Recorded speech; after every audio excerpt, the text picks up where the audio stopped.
We can now go to Rebecca Menzies, who joins us on the phone. Good afternoon, Rebecca. Hello, Luke. How are you? Good, yourself? Good, very well, thank you. Now, just if in case anyone isn't too familiar with you, just enlighten the audience as to who you are, how you got here. You took over from Ferdy Murphy not long ago, didn't you? Well, when Ferdy announced he was moving to France, I was working as his assistant, and I decided to take my own licence out, and we, moved premises, and we came down to Peter Beaumont's old yard at Bransby, and I've taken that lease over, and we have 25 stables here. So we've been training a year now. You got a string of is it 17 horses to go to war with this season? Yeah. I think hopefully we'll try and aim to have about 20 in. If we get between 15 and 20 through the season, then I'd be happy.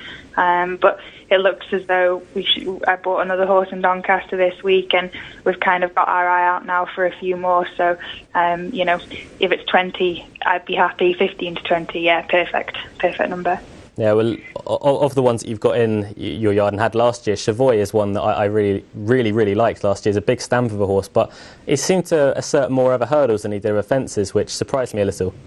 Yeah, well, because I bought him myself in France while I worked for Ferdy, and kind of played about with him the first year, and he won 2 hurdle races, and then he went to Punchestown, and he was running over fences in France. He won a listed chase, and we kind of thought his future in England would always be over fences, but he was quite well handicapped over hurdles, so we went that way.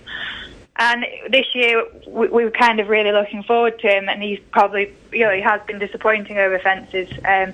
It's almost as if he doesn't enjoy chasing as much as he enjoys his hurdles. He obviously won in air.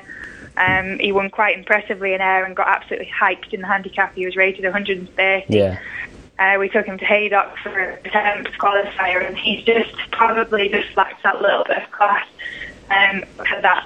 So we went racing. He finished second to Fenchara, which was quite a good run. But yeah, he has been a bit disappointed. He was third in the next game. Thought he'd nearly win. I think it's a bit of a confidence battle, and he does lack a little bit of confidence over fences.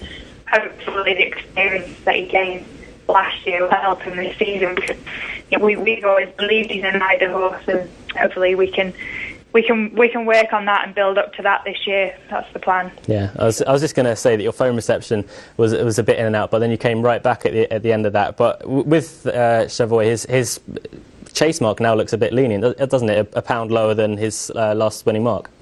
Yeah, and I think, as I say, his future. I hope his future this year will be over fences, I'd be a little bit disheartened if we had to go back over hurdles with him, but he does need to get his act together over fences, because he's better than what he's shown. We put some cheek pieces on him and tied his tongue his last run, and I think that helped him travel a little bit better, but he does need it bottomless, and the heavier the ground, the more he just loves it, and it slows everybody else up, and he just keeps plugging on. Yeah. So we'll target some heavy ground handicap chases, and hopefully we'll get him right this year.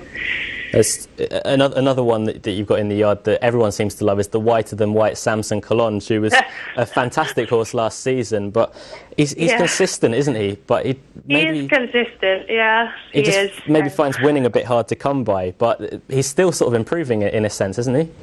He is. Again, he probably should be performing better on the Chatterton than he has done. I mean, at home he's actually quite a good workhorse, and he seems to get to the races and be quite lazy, and he just does enough. And I suppose that's why his mark stays as low as it is. I mean, he's great around Hexham. He was good around Toaster this year. Big stiff uphill finish he loves. And it wouldn't surprise me whether he's a horse that will improve. And if we get the ground and pick the right races for him this year, I could see him kind of hiking up the handicap, because he is better than he's shown. Everybody that sat on him has said that. So no, he is, and he must be the most popular lowest rated horse in England. I was quite surprised to see he was only rated 83, but surely there's loads of scope for improvement on that. But another one is Balding Banker, who hasn't actually won yet for you, but has been keeping quite good company with Corrinwood and Dursey Sound. That's it, yeah. He was our first runner. He went to Hexham and finished second first time out to Rudemeister of Lucinda Russell's. He's a nice horse. We ran him 4 times, and he has a few little niggling issues with his back and his legs. So we decided earlier on in the year we just pulled a plug on him and we turned him away in the field and let him have a break. So he won't be back in training until Christmas, and then he'll start walking. But he's a better ground horse anyway, so he'll be back for mid to late spring next year, and he'd probably find the races a little bit easier then, a bit less competitive. He's a later season horse, by that sounds anyway. I was a bit confused by trip with him. He's sort of 2.5, an extended 3-mile one at Catterick. What trip do you think would suit him best? I think the problem with him is he's a bit of a panicky horse. He's had a history of bleeding, and over 2.5 on good ground, sometimes he just finds everything happens a little bit too quick for him. He'll pull a bit hard, and he has had this problem with bleeding. Over a trip, he tends to, go a bit slower, travel within himself, and, I genuinely don't think he's a 3-miler. I think he's a 2.5-miler, but that's the reasons for just trying to run him over a further trip anyway. But I think he's pretty versatile, especially on good ground. I mean, he's won over 3, but he does have the speed and a toe for 2.5. So. One more that I quickly wanted to mention before we have to say goodbye is Pistol Basque, who is there's actually a few shares for sale in him, isn't there? So if you just tell our viewers a bit about him. Pistol, he's a star. He's just, again, a kind of a lowly rated northern chaser. He loves Sedgefield, Wetherby, Catterick. He doesn't really like travelling in the lorry, so we can't take him very far. So that's a warning for anybody that is.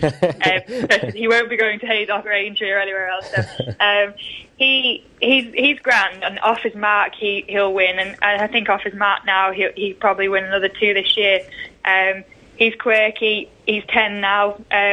I wouldn't sell any shares in him because of his age. Like, I wouldn't want to be putting anybody into a 10-year-old. But if anybody wanted to lease a share of him for the season, then contact me. But it's an affordable way, I suppose, to get involved in a fun horse that's going to be running quite regularly through the winter. And how would they get in contact with you if they were interested? If you go onto the website, that's www.RebeccaMenzies.com. That's got all the details on. Otherwise, they could contact you and you could put them in touch. That's right. I won't give my number out on here, but it's on the website anyway. So. I'll be the middleman, don't worry about that. You can be the middleman. Unfortunately, that's all we've got time for. Thank you very much for your time today. Just one horse before you go to follow for this season. I think it'd have to be Spot the Pro. We bought him from Ireland earlier on in the year, and we've been running him a bit on the flat this year, but his game is hurdling, and he's quite special, we think. So, Spot the Pro. Yeah. Well, thank you very much for your time today, Rebecca, and, of course, best of luck for the upcoming season. No, thank you very much. Good to speak to you. Thank you.